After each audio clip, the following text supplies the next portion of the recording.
Mercredi soir, j'ai été interviewé par une grande chaîne de télé fédérale russe au sujet de la situation au Proche-Orient et plus spécifiquement la situation en Syrie. Vous allez pouvoir entendre cette interview et voir la clairvoyance que j'avais déjà quelques jours avant la chute du régime de Bachar el-Assad, qui s'est passé extrêmement subitement puisque en quelques jours, entre mercredi et ce matin, eh bien, c'était fini et un pouvoir de transition a été mis en place, proposé par le Premier ministre de Bachar el-Assad pour accompagner les terroristes. Et je dis bien les terroristes puisque leur chef est un ancien d'Al-Qaïda, d'ISIS, et que la plupart des militaires qui se sont battus viennent de camps d'entraînement dont venaient aussi les terroristes de Crocus. C'est le même profil de personnes, le même type de financement et le même type de formation. Comment est-ce que tout ça a été possible? Je l'explique assez rapidement, je vous en dis quelques mots, mais on a vu, ils étaient absolument coordonnés, ils étaient structurés, ils utilisaient parfaitement des drones, des motos, tout type de véhicules, mais surtout, il y avait eu un incroyable travail de subversion qui avait été fait. Je vous rappelle que la Syrie est ravagée depuis 14 ans par une guerre civile. Il y a plus de 8 millions de Syriens qui sont hors de Syrie, en grande partie à cause de cette guerre interminable, et toutes les sanctions américaines qui créent véritablement la famine et un désordre considérable en Syrie qui ne peut profiter de ces terres agricoles qui sont contrôlées par les Américains, mais qui ne peut pas contrôler non plus et profiter de ces champs pétroliers parce qu'une partie est contrôlée par la Turquie, une autre partie est contrôlée par les Américains. Mais surtout, depuis toujours, la Turquie a maille à partie aussi avec d'autres groupes qui sont protégés par les Américains, parce qu'en fait, rien n'est simple entre les Kurdes, etc. Enfin, bref, tout est compliqué dans cette région, mais surtout, qu'est-ce qui s'est passé? Israël a réussi à décapiter complètement le Hezbollah, qui n'est plus que l'ombre de lui-même. Or, le Hezbollah avait été essentiel pour aider le gouvernement syrien de Bachar el-Assad à supporter les premières années de cette guerre contre des terroristes en attendant une intervention plus importante de la Russie. Intervention qui n'était pas possible de la même manière parce que les Russes sont tellement sollicités en ce moment aux quatre coins du monde et surtout sur le front ukrainien, qui est quand même un front extrêmement coûteux en vie humaine et en matériel depuis bientôt 2 ans et demi, qu'ils ne peuvent pas se disperser partout. Il y a une situation extrêmement tendue en Géorgie. Il y a le risque maintenant très clair et identifié par rapport à l'Arménie.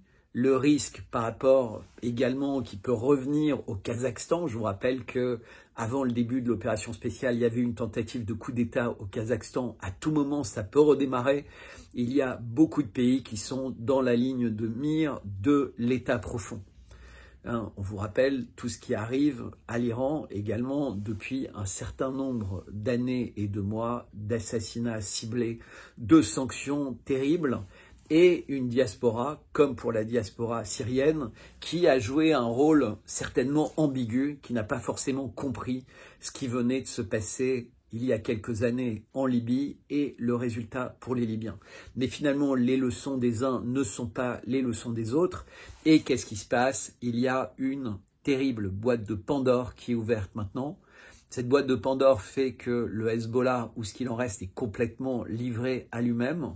Donc on va voir comment les choses vont évoluer avec Israël. Est-ce qu'il va y avoir un statu quo? En tout cas, ce qui est sûr, c'est qu'Israël a profité de cette période pour augmenter son avancée sur le plateau du Golan en récupérant des villages et en poussant son avantage plus loin. Je rappelle aussi que si les Irakiens et les Iraniens n'ont pas pu aider le régime de Bachar el-Assad, c'est parce qu'à chaque fois qu'il y avait des convois, ils étaient bombardés et par les Américains et par les Israéliens, et qu'il y a eu des tentatives d'envoyer à Damas des avions depuis Téhéran et que immédiatement Israël a signifié que ces avions seraient descendus. La flotte russe a quitté le port de Tartous. La base aérienne de Kémine, je ne sais pas dans quelle mesure les avions sont toujours là. Qu'est-ce qui s'est passé? Pour les Russes, c'est également un grand trouble et le premier ministre de transition a annoncé aux Russes que de toute façon, lui ne pouvait prendre aucune décision puisque les Russes, en principe, ont ces bases depuis 2017 jusqu'à 2066. C'était le contrat qu'ils avaient avec la Syrie. Est-ce que ce contrat sera maintenu ou pas? Dans quel cadre? Est-ce que de toute façon, pour les Russes, c'est rassurant d'avoir des bases avec juste derrière les barbelés des personnes qui peut-être ne les apprécient pas beaucoup? Je rappelle que l'ambassade iranienne a été complètement mise à sac et que les Irakiens ont décidé également de quitter leur ambassade pour aller au Liban en attendant de savoir comment les choses évoluaient.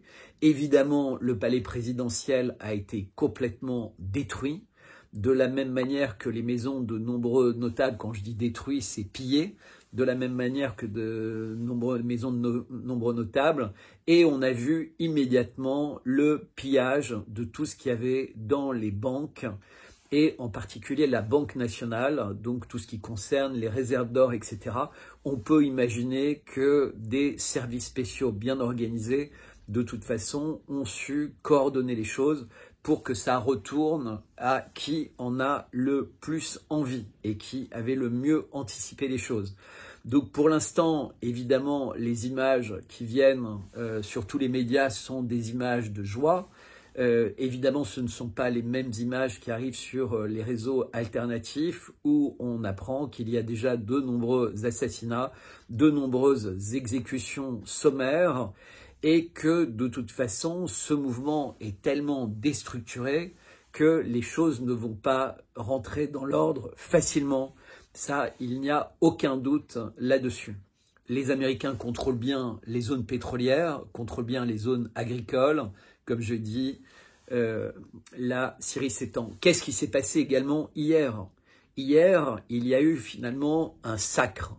Exactement en même temps que la Syrie tombait, il y avait le sacre de celui que j'appelle, mais qui se désigne lui-même comme l'antéchrist, et son binôme qui l'accompagnait en jupe courte, c'est-à-dire une jupe au-dessous de la taille. Alors pour une femme de plus de 70 ans, avec des hauts talons, tout ça n'est pas sérieux, et dans la cathédrale, dans une cathédrale, ça l'est encore moins. Pourquoi ne pas venir en string moulant, comme certaines photos d'elle, qui donnaient des impressions de protubérance? Et je reste très sérieux en le disant.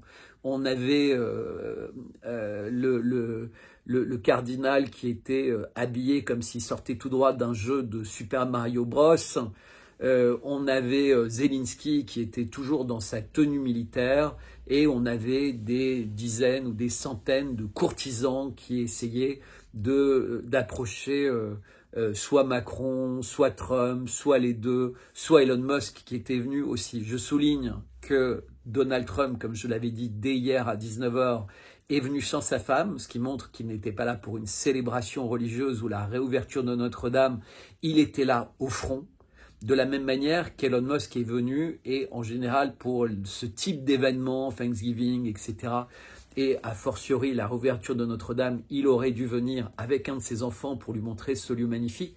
Il était là également seul, et il portait ces fameuses bottes Santiago en cuir qu'il ne porte que dans des occasions particulièrement spéciales. Lui, en revanche, contrairement à Zelensky, avait mis un costume. Donc, la musique absolument abominable, le discours de Macron qui ne cesse de parler des sacres qui ont eu lieu dans ce lieu. On a bien vu qu'en fait, tout avait été fait pour lui, puisque l'ensemble des personnes sont rentrées et se sont installées. L'évêque a demandé l'ouverture de la cathédrale, mais il n'a pas demandé l'ouverture de la cathédrale pour lui-même, comme ça aurait dû l'être, puis la foule se serait installée. Non, il a demandé l'ouverture de Notre-Dame de Paris pour le couple Macron, pour l'Antéchrist, c'est-à-dire qu'il a accepté de jouer leur jeu, il a fait ouvrir. Alors il était dans une tenue ridicule, faite par Castelbajac, il y a beaucoup de thèses, comme quoi ça ressemblera à Google, etc. Les choses les plus sérieuses ne vont pas dans cette direction, elles vont vraiment dans une direction satanique, dans une direction d'étoiles, de pentagrammes colorés, qui font allusion au contraire aux éléments, qui font allusion à des cérémonies occultes, évidemment, puisqu'on a des couleurs primaires, dont le bleu, le rouge, le jaune et le blanc, et on a évidemment le vert, qui est un mélange de bleu et de jaune. Mais quoi qu'il en soit, cette cérémonie, pour ceux qui l'ont vue, n'était pas spécialement sous de bons augures, il pleuvait. Il y avait peu de vent, pas du tout pour justifier le fait que Macron n'ait pas parlé dehors. De toute façon, ça n'a jamais été prévu comme ça. Ce n'était pas possible dans le timing qui était prévu. Et immédiatement, évidemment, Notre-Dame de Paris s'est retrouvée être un lieu de messe avec un appel à l'orgue et des musiques véritablement barbares, improvisées. Donc on voit quel était l'esprit du moment, c'était véritablement de la cacophonie, c'était tout à fait abominable. On avait Macron qui souriait et Donald Trump qui était véritablement stupéfait par les sons qui sortaient de cet orgue. Je rappelle d'ailleurs que quand vous regardez un orgue au fond d'une église, un peu dans la nuit, c'est comme si vous aviez une chauve-souris, puisque la forme a cette forme de chauve-souris, et vous vous amuserez à étudier et vous découvrirez qu'en fait ces orgues ont tous été installés et offerts le plus souvent par des grands philanthropes américains depuis environ un siècle pour avoir ce type de forme. Et les ombres sont, ma foi, très parlantes dans une église, puisque d'un côté on a la croix, Marie, le Christ, les saints, et dans le dos on aurait cette forme très étonnante. Et pourtant j'adore la musique, j'adore Jean-Sébastien Bach d'une façon générale. Dès que je peux, je vais écouter des musiques dans les églises, mais là véritablement on voit qui a pris le contrôle de cette église. J'en ai parlé dans le détail. Mais ce que je voulais vous dire, c'est que en ce moment, ça va trop vite. C'est-à-dire que vous êtes nombreux à m'envoyer des informations, en m'envoyant des articles, etc. Et je les lis tous parce que je me dis que s'ils m'arrivent, ce n'est pas par hasard et je fais confiance à toutes ces choses-là dans mes actions. Mais ce que j'essaie de dire, et ça c'est véritablement important, j'insiste, il faut bien comprendre que la planète Terre était une planète totalement minérale, une planète volcanique, une planète dans laquelle aucune vie ne pouvait exister. Et croire, comme on essaie de vous le dire, avec le darwinisme, mais également avec le marxisme, le capitalisme, toutes ces théories, entre guillemets, de la meilleure économie, de l'évolution de la nature, du plus fort qui remplace le plus faible, etc., etc., ce n'est pas possible. On ne peut pas avoir une créature aussi incroyable que l'humain, une créature qui parle, qui pense, etc., à partir de quelque chose de minéral, qui aurait décidé un jour de prendre vie, puis d'évoluer, puis de devenir un petit poisson, puis de plus avoir de nageoires et de sortir, et après de voler ou de grimper aux arbres, etc. Et puis un jour comme ça, subitement, après des milliards d'années d'évolution complètement incroyable, il déciderait d'avoir une conscience, d'avoir de l'amour. Alors évidemment, il y a dans le règne animal des animaux qui ont des jeux de séduction, monogamie, polygamie, etc. Enfin, je ne vais pas parler des merveilles de la nature, de tout ce qu'il y a dans la nature. Le soleil qui se lève tous les jours, la lune dans le ciel, les étoiles. Mais c'est surtout de l'humanité que ça m'intéresse. On est en train de laisser ces gens détruire l'humanité. Parce que toutes les guerres qu'on observe et qu'on essaie d'étudier, de comprendre le pourquoi, le comment, etc., les Russes les ont très bien résumées. C'est une bataille du bien contre le mal, c'est eschatologique, et finalement, toutes les religions disent la même chose en ce moment, y compris en Inde et ailleurs. Alors, je remarque que tout ça doit complètement dépasser l'entendement pour les Chinois, qui n'interviennent pas, qui ne sont jamais intervenus pour aider la Syrie à se reconstruire. Tout ça doit les dépasser. Et on aura véritablement des informations plus importantes au fil des jours et des semaines qui viennent sur leur attitude. Mais quoi qu'il arrive, tout ça est eschatologique. Il y a beaucoup de prophéties qui annonçaient l'avènement de l'Antéchrist et en même temps la chute de la Syrie, qui est une terre sainte par excellence, qui est un pays très important, et entre autres Baba Vanga, qui annonçait ça et qui disait que dans la foulée, une guerre mondiale exploserait. Donc pour l'instant, les seules guerres, on les connaît, hein, c'est le génocide de Gaza, c'est la colonisation de la Cisjordanie, mais c'est aussi l'opération spéciale russe en Ukraine. Mais face à eux, il y a tout un ensemble de pays qui sont en guerre. Et pour l'instant, la Russie refuse de rentrer en guerre contre eux. Évidemment, il y a beaucoup d'autres guerres. Là, on vient d'avoir une guerre éclair. Alors, il faut juste réaliser la taille de la Syrie. Posez-vous cette question également, comment tout ça est possible? La Syrie est un pays immense. Et finalement, en même pas 2 semaines, elle a été conquise par à peine 20 000 ou 30 000 mercenaires et terroristes. Ce qui montre à quel point les choses avaient été parfaitement préparées en termes de subversion au sein de l'armée de Bachar al-Assad qui était exsangue.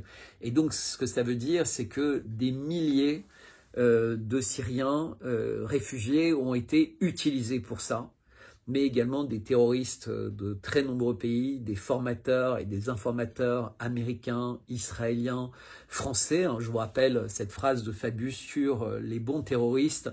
Voilà, il faut se poser la bonne question. On est véritablement dans un Truman Show, c'est-à-dire que ce que vous voyez à la télé n'est pas ce qui se passe dans la réalité.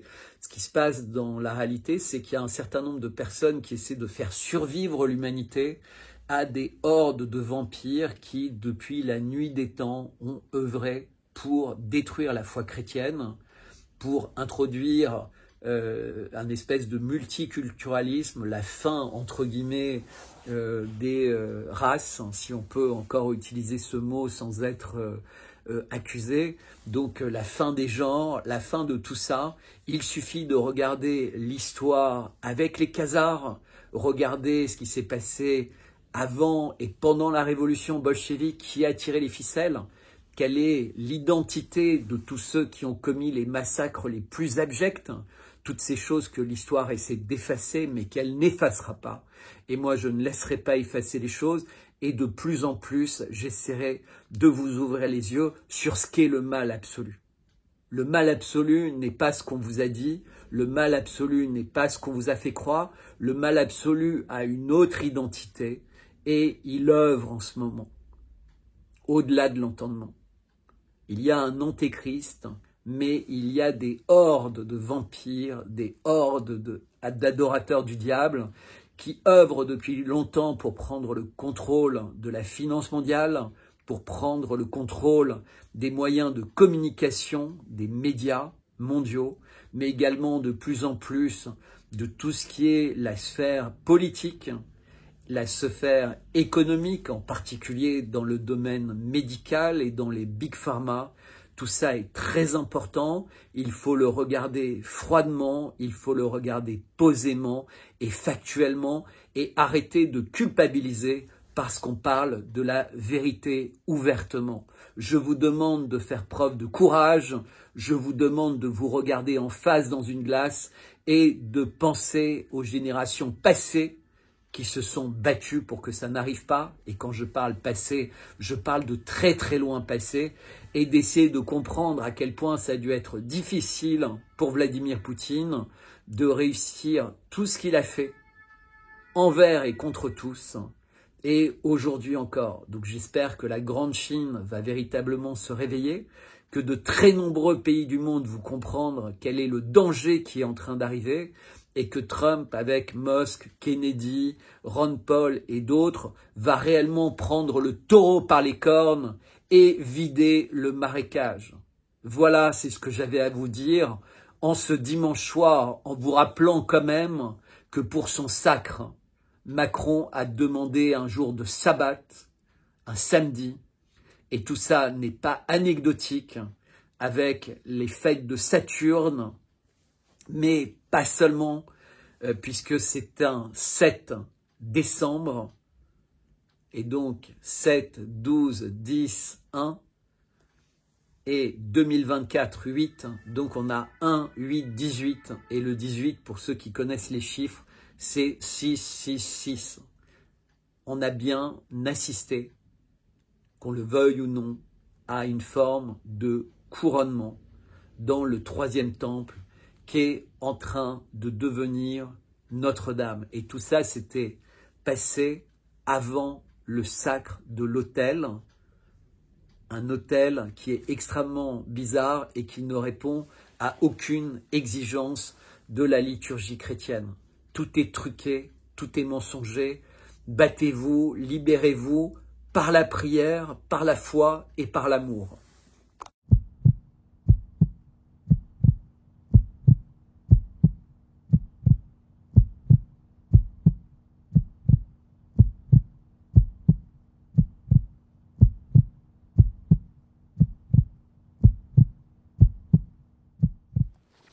Alors, on a vraiment effectivement le sentiment d'une nouvelle escalade dans ce qui est en train de se passer depuis plus d'un an au Proche-Orient, avec d'une part le génocide à Gaza, d'autre part depuis quelques mois les bombardements à Beyrouth et au sud du Liban qui continuent. Il semblerait qu'il y ait au moins une cinquantaine de non-respect du cessez-le-feu par Israël. Et là, subitement, dans la foulée de l'accord de cessez-le-feu, on observe immédiatement, venant surtout de la partie occupée par la Turquie, des milliers de terroristes, mais suréquipés, comme s'ils avaient eu accès à un dépôt d'uniformes, d'armes, de talkie-walkie et d'équipements de l'OTAN, mais également une formation. Parce qu'en fait, ce qu'on observe, c'est qu'ils savent exactement, ils ont une stratégie très claire, ils savent où aller. Quand ils sont bloqués, ils ont des personnes qui leur expliquent comment réussir à atteindre l'objectif. Et en parallèle, les Américains, depuis la zone qu'ils occupent, ont également commencé à faire des bombardements sur les lieux dans lesquels les Iraniens ont des bases. Et Israël a déjà commencé à menacer qu'il pourrait intervenir également en Syrie si les choses s'aggravaient. On ne sait pas vraiment ce que ça veut dire d'un point de vue israélien, puisque en fait ça ne s'aggrave pas pour eux. Ils considèrent au contraire que la situation est parfaite, puisque une Syrie attaquée de toutes parts, ça veut dire une Syrie plus faible.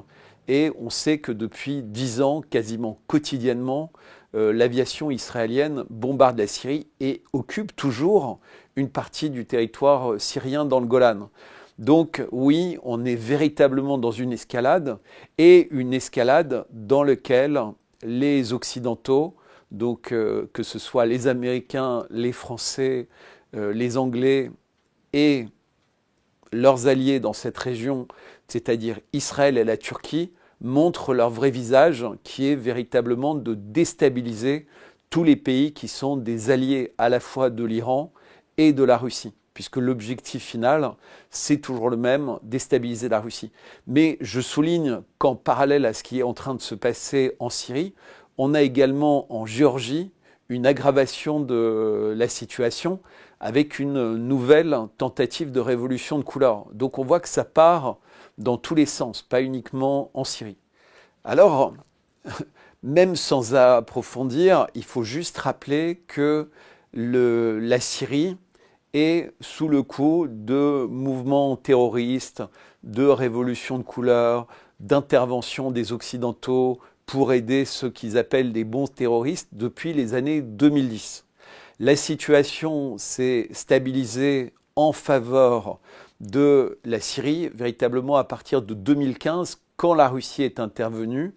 Et depuis 2016-2017, la Syrie avait retrouvé son calme et il y a eu des accords à Astana qui ont été signés avec la Turquie pour arrêter d'avoir une implication de la Turquie dans des mouvements terroristes, mais également dans le vol de pétrole, de gaz, comme en revanche les Américains continuent à le faire dans la zone qu'ils contrôlent. Donc à qui ça profite?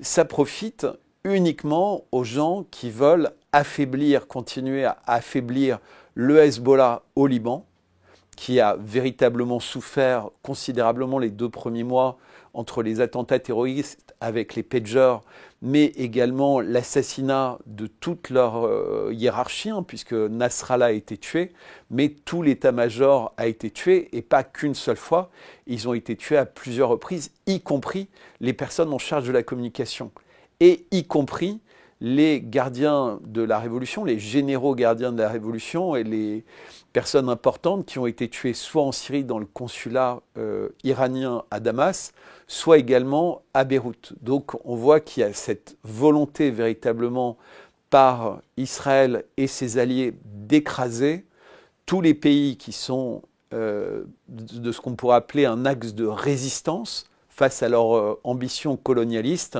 Donc le Liban, mais en particulier le Hezbollah au Liban, la Syrie et l'Iran, avec l'aide de la Russie en particulier. Et quelle est la place de la Syrie?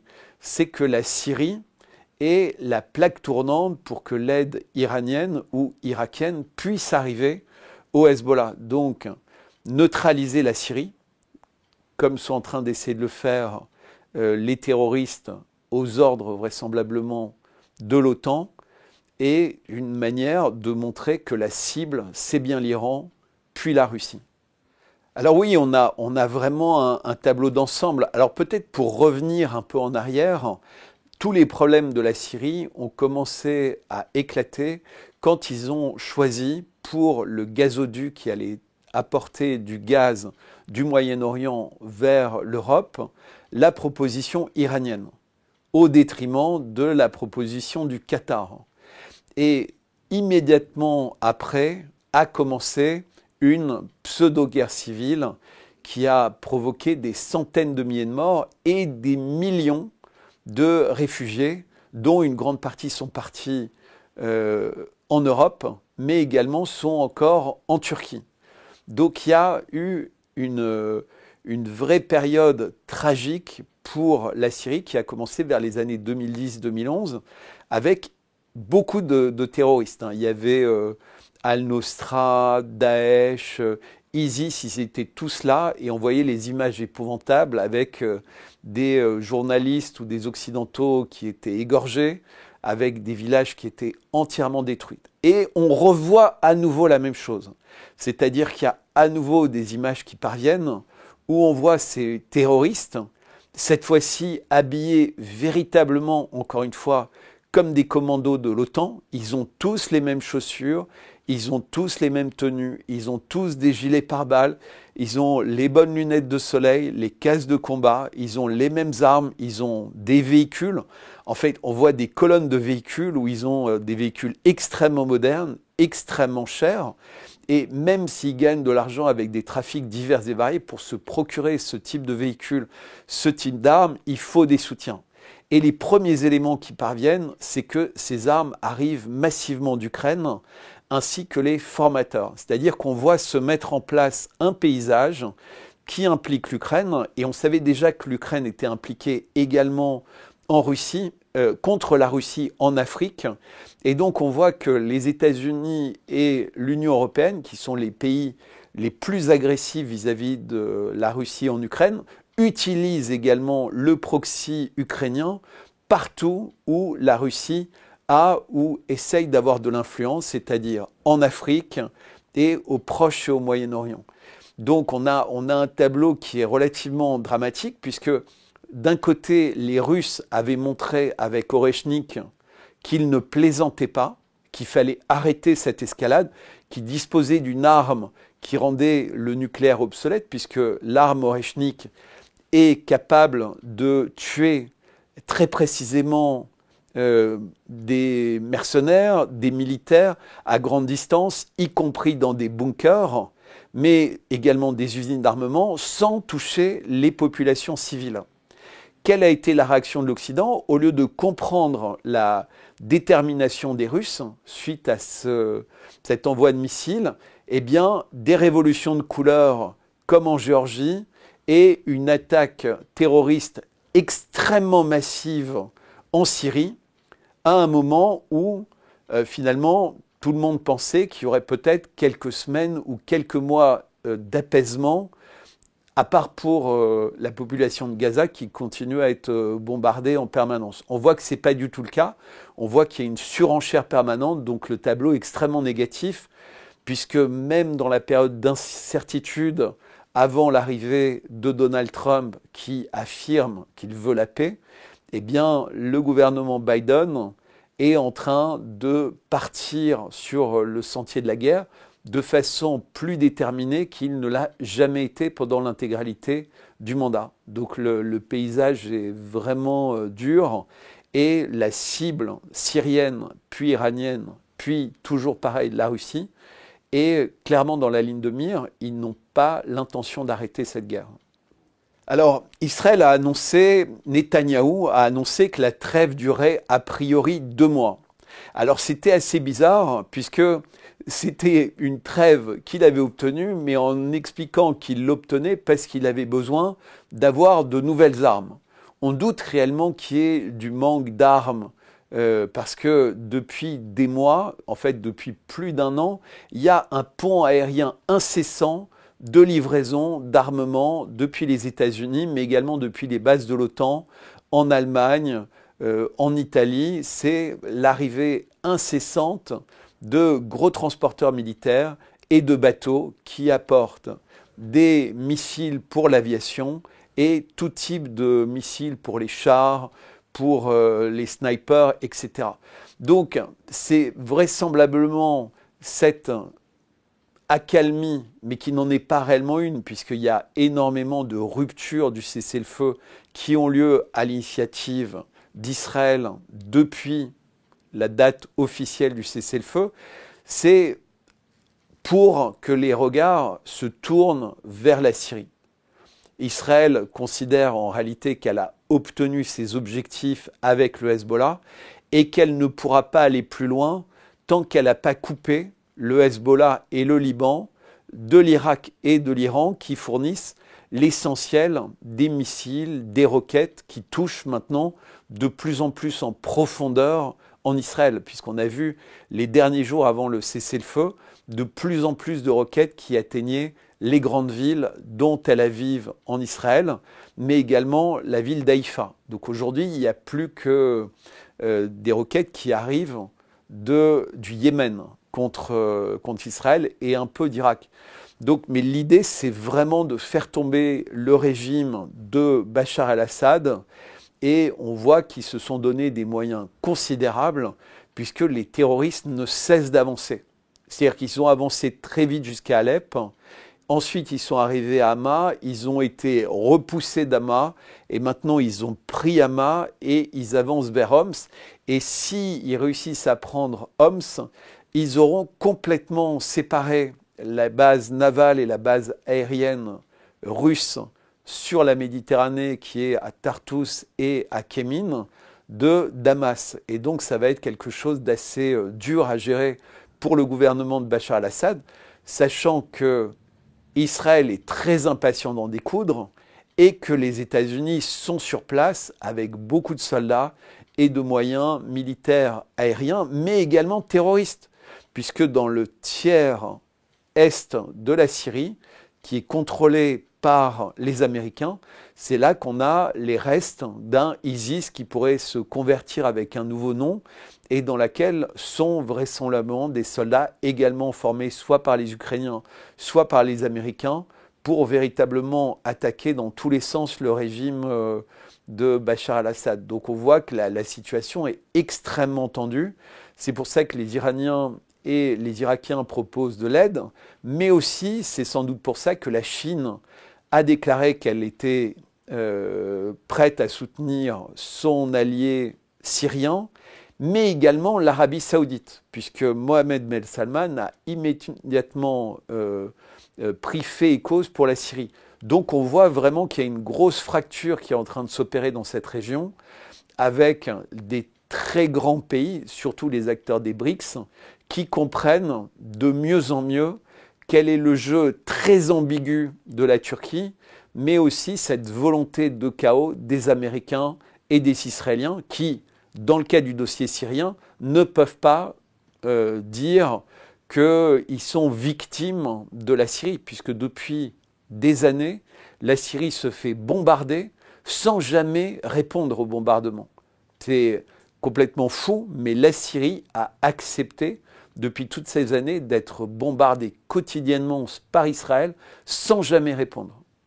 Alors, déjà, il faut rappeler que Gaza est sous les bombardements, est dans un ghetto pour la population gazaoui, plus de 2,4 millions ou 2,5 millions personnes.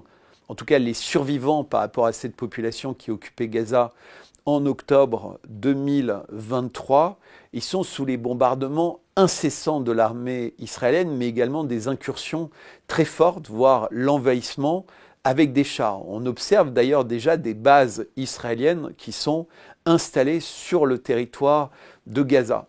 Donc comment gérer une destruction de 80 à 90% de toutes les infrastructures de la ville, que ce soit l'eau, l'électricité, les hôpitaux, les écoles, les universités, les systèmes administratifs, tout est désorganisé et même Israël veut empêcher l'UNRWA de pouvoir intervenir en rendant cette organisation de l'ONU illégale sur le territoire israélien et donc ils ne pourront plus traverser le territoire israélien pour intervenir à Gaza.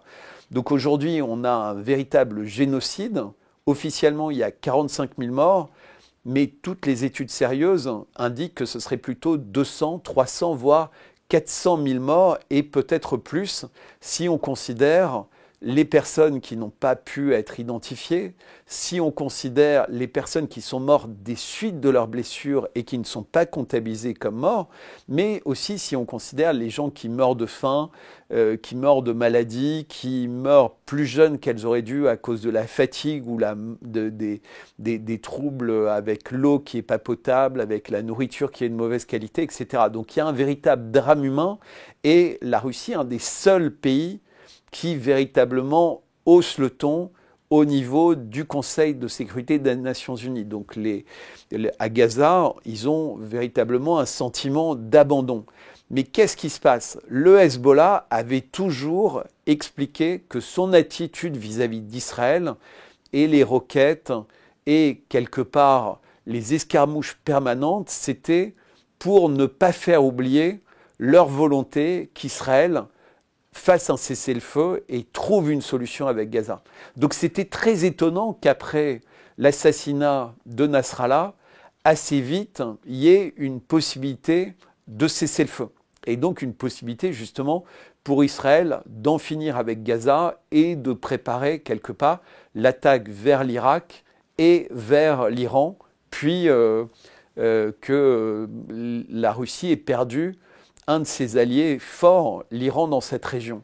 Et donc, on voit bien que le problème de Gaza est sur le point, en tout cas à écouter le régime de Netanyahou, d'être réglé, puisqu'ils sont en train d'envahir complètement le nord du Gaza, qui est, alors là, pour le coup, bloqué et sans nourriture, sans acheminement de soins, sans acheminement de rien du tout, ni même la possibilité que les personnes qui sortent pour aller dans des hôpitaux à l'étranger pour être soignées. Donc la CPI a déclaré qu'elle émettait un mandat d'arrêt contre Netanyahou pour crime contre l'humanité et contre son ancien ministre de la Défense. Donc on aurait pu penser que le régime d'Israélien se calmerait sur la question de Gaza. Ce n'est pas du tout ce qui se passe. Au contraire, puisque la France, l'Allemagne, la Hongrie, un certain nombre de grands pays et évidemment les États-Unis ont dit qu'ils ne tiendraient absolument pas compte de ce mandat d'arrêt international et que si Netanyahou ou n'importe quel membre du gouvernement israélien voulait venir, il serait accueilli, il ne serait pas du tout menotté et livré à la Cour pénale internationale. Donc on voit que Israël n'a aucun souci à se faire, ils peuvent continuer vis-à-vis de l'Occident américano-anglo-saxon français, continuer le génocide de Gaza sans aucune conséquence. Et maintenant, finalement, avec la Syrie qui est la cible d'attaque, il faut craindre que beaucoup oublient ce qui est en train de se passer à Gaza. Alors, les États-Unis, depuis longtemps, ont abandonné l'idée que les pays étaient amis avec elles parce qu'elles leur faisaient du bien. Les Américains traitent, à part Israël, l'ensemble des pays du monde comme des vassaux qui doivent lui obéir. Et on a bien vu ce qui s'est passé avec la destruction de Nord Stream.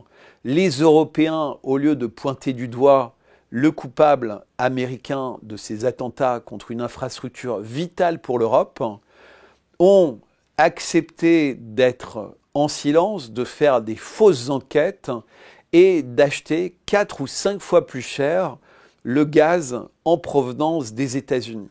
C'est la même chose pour leur armement, c'est la même chose pour les logiciels, c'est la même chose pour tout. En fait, les Américains s'enrichissent des guerres qu'ils créent aux 4 coins du monde. Et quand des pays décident de dire non, nous n'acceptons plus, on a véritablement envie de se libérer de vous, alors immédiatement ils les menacent, comme ils ont fait avec l'Iran, comme ils ont fait avec la Corée du Nord, comme ils ont fait avec la Russie et la Chine. C'est le SWIFT est coupé, des sanctions, de l'argent confisqué, des menaces militaires, des menaces de coup d'État, des menaces de sanctions quasiment énormes, puisque déjà même Donald Trump annonce aux pays des BRICS, s'ils décidaient de se passer du dollar, une augmentation des taxes les concernant de 100%. Alors c'est évidemment des menaces qui sont complètement ridicules, et tout de suite les Chinois ont dit, si jamais il y avait des pays qui devaient souffrir de telles taxes, pour les choses en question, nous on les achètera sans taxe. Et on compensera largement en fait le trouble causé par le départ des Américains en tant que clients. Donc on voit que en fait les Américains ont perdu les pieds, ils ont perdu les pédales, ils sont en train de montrer un visage d'une violence économique qui est complètement suicidaire vis-à-vis du reste du monde. Ils avaient commencé avec la Russie, avec l'argent confisqué, et également avec l'armement sans limite de l'Ukraine, qui, je rappelle, aujourd'hui est en train de perdre des générations entières.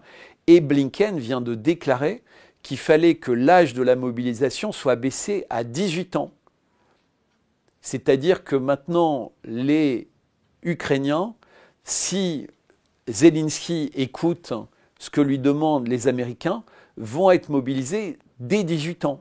Et peut-être que dans quelques mois, ils diront pourquoi pas à 16 ans, pourquoi pas à 15 ans. Donc on voit bien que les pays sont des outils pour les Américains, puisqu'évidemment les Américains n'ont pas envie, en tout cas officiellement, d'envoyer leurs soldats se faire détruire par la Russie. Puisque ce qui se passe en réalité sur le terrain, c'est qu'il y a déjà 800 000 morts, d'après les chiffres sérieux, 800 000 soldats ukrainiens qui sont morts absolument pour rien. Puisque à la fin, qu'est-ce qui va se passer? Les objectifs de l'opération spéciale russe seront tenus, mais en plus, l'Ukraine aura perdu 800 000 Slaves jeunes qui auraient pu être utiles pour ce pays pour aucune raison.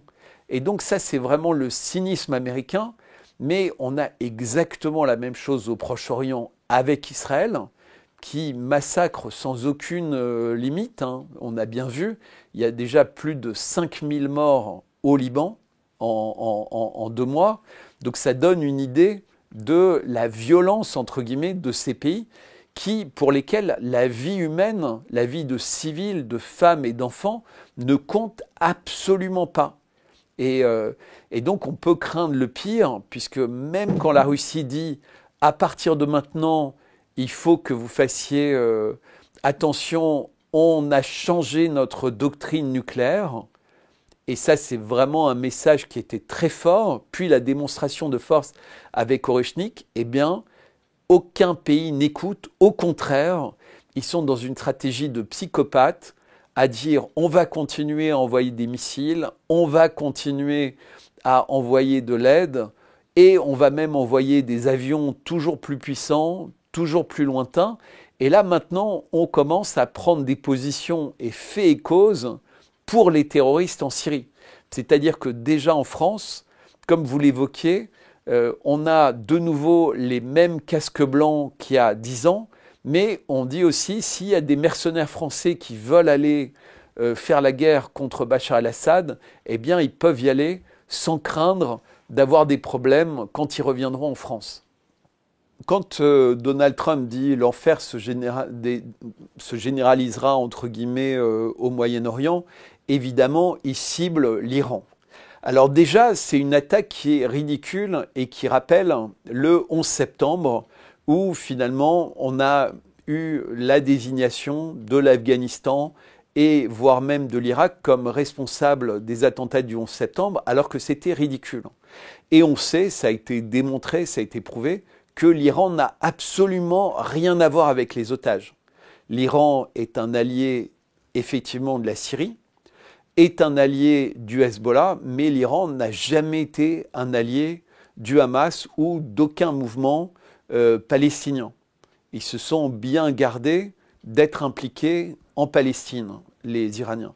Donc quand Donald Trump menace l'Iran, il menace le mauvais ennemi. Parce qu'en fait, s'il était sérieux, s'il étudiait vraiment ce qui s'est passé le 7 octobre, ce qui s'est passé avant, comme on l'a découvert avec le ministre de la Défense égyptien, mais également avec le dossier Mur de Jéricho, on sait que l'État israélien, jusqu'au plus haut niveau, ne pouvait pas ignorer ce qui était en train de se passer à Gaza et donc ne pouvait pas ignorer qu'il y avait un risque pour des otages. Donc les véritables responsables des otages sont les membres du régime de Netanyahou, qui n'ont d'ailleurs jamais rien fait pour obtenir la libération de ces otages, puisqu'ils n'ont jamais respecté aucune des propositions de cessez-le-feu et de paix qu'avait validé le Hamas. Donc, quand Donald Trump fait ça, c'est un espèce de bluff dont il est très connu, et parce qu'en fait, c'est comme un joueur de poker. Il dit, voilà, je ferai ça, ce sera très fort. Un peu comme parfois les Iraniens qui disent, on va lancer une nouvelle salve de missiles et personne n'oubliera jamais ce qu'on va faire. Bon, c'est de la communication, c'est pour essayer d'intimider les adversaires, pour essayer de remuer entre guillemets les choses. Évidemment, les Iraniens ne sont plus du tout sensibles à ce genre de choses. D'une part parce qu'ils savent qu'ils ont un allié qui est très fiable et avec lequel ils ont signé des accords de défense qui est la Russie. Ils ont également la Chine qui a pris position. Donc, si les Américains décidaient des actes fous à l'encontre de l'Iran, ce seraient des actes fous à l'encontre de l'Iran et de ses alliés, donc de la Russie. Donc, il est très peu probable que Donald Trump fasse ça. En revanche, ce qui n'est pas du tout impossible, c'est que Donald Trump a été visé par un attentat. Ce que Donald Trump appelle le marécage aux États-Unis, c'est clairement en grande majorité constitué par ce qu'on appelle les PAC, ces énormes lobbies liés à l'État d'Israël. Et donc, avant de prendre véritablement le pouvoir, il est possible que Donald Trump fasse en permanence une espèce d'allégeance à l'État d'Israël pour éviter de ne jamais pouvoir prêter serment et d'être à nouveau la cible d'attentats. Donc Donald Trump fait énormément de prosélytisme pour plaire à la fois aux Israéliens et donner l'impression qu'il est totalement contre l'Iran éventuellement même contre la Russie et favorable à l'Ukraine. Mais c'est pour pouvoir arriver au moment où il sera enfin le président des États-Unis et il pourra montrer quelles sont ses intentions réelles. Mais il annonce qu'il veut régler son compte au marécage, qu'il veut retrouver la liberté de parole et empêcher les GAFAM, donc les grandes sociétés Internet, d'empêcher les Américains de parler librement. Et clairement, quand il fait ça, il cible les lobbies israéliens de son pays. Et donc, il est obligé de temps en temps de faire ce genre de déclaration pour satisfaire tous ses soutiens au sein de cette communauté, sachant qu'il fera exactement l'inverse une fois qu'il va être président. D'une part, le Moyen-Orient est le plus dangereux parce que l'État d'Israël cristallise énormément d'émotions en Europe, puisque c'est surtout à l'initiative des pays européens que l'État d'Israël a été créé, des Britanniques, et donc il y a un sentiment de responsabilité suite à l'Holocauste de la période nazie et le sentiment qu'on n'a pas suffisamment protégé les Juifs. Et donc ça cristallise beaucoup d'émotions également dans la société américaine. Donc ce sentiment que Israël est le plus grand allié des États-Unis et que quoi qu'ils fassent, il faut les aider. Et donc Israël a très bien compris le message, c'est-à-dire qu'ils n'en font qu'à leur tête. La destruction complète de Gaza, l'assassinat quotidien de dizaines, de centaines, parfois plusieurs centaines de femmes et d'enfants à Gaza tous les jours depuis plus de 400 jours, mais également des bombardements en Syrie, des bombardements au Liban, l'expansion des colonies en Cisjordanie avec la destruction également des infrastructures, la destruction des maisons et beaucoup d'assassinats. Et donc les pays autour comprennent que s'ils n'agissent pas maintenant, Israël mènera à bien son rêve de grand Israël, c'est-à-dire un Israël qui va largement vers l'Égypte, qui prend quasiment la totalité de la Syrie, du Liban, mais qui ne s'arrêtera pas là, puisqu'il y a, selon les rêves israéliens, évidemment la Cisjordanie, la Jordanie et une grande partie de l'Arabie saoudite. Et donc, ce désir expansionniste d'Israël est de plus en plus nettement affirmé, y compris par les ministres qui sont autour de Netanyahou. Et donc, évidemment, aucun pays de la région ne peut le tolérer et ils comprennent que les seuls acteurs qui peuvent aider pour éviter ça, ce sont les Chinois et les Russes. Et c'est pour ça qu'on a véritablement un risque de confrontation mondiale dans cette région, parce qu'on sent que Israël ne s'arrêtera pas, que les Américains, les Anglais, les Allemands et les Français ne s'arrêteront pas d'aider Israël au-delà de toute limite raisonnable, donc de l'humanité, etc. Et c'est extrêmement explosif. Alors qu'à Taïwan, la puissance chinoise économiquement et militairement est telle qu'on imagine mal une confrontation avec les Américains. Et en Ukraine, les démonstrations russes avec Oreshnik, mais également avec toutes leurs armes hypersoniques, le déploiement de sous-marins, le déploiement de leur flotte et évidemment les missiles balistiques qui sont au centre de la Russie, les Américains comprennent maintenant que la Russie n'hésitera pas à tirer sur leur territoire. Donc à un moment ou un autre, ils vont devoir se calmer en Ukraine. La seule chose qu'on peut craindre, c'est toujours pareil, des assassinats, des attentats qui pourraient viser le gouvernement américain, mais également des stratégies avec de l'intelligence artificielle, donc une attaque technologique vers leurs ennemis, et pourquoi pas, et c'est ce que disait d'ailleurs récemment Medvedev dans un entretien, des attaques biologiques. Donc on peut craindre le pire, puisqu'on sait maintenant, les Américains l'ont montré, que le Covid était en réalité une arme biologique Et donc, il n'y a aucune limite dans ce que les psychopathes sont prêts à faire pour détruire tous les adversaires qui les dérangent, y compris en créant des génocides. Donc le plus chaud, c'est le Moyen-Orient et le Proche-Orient, mais en réalité, tout est absolument lié. C'est-à-dire qu'au Proche et au Moyen-Orient, je répète, il y a la présence des armes qui ont été livrées à l'Ukraine, il y a la présence de formateurs ukrainiens, et en réalité, invariablement, il y a les empreintes digitales partout d'Israël, de la France et des États-Unis.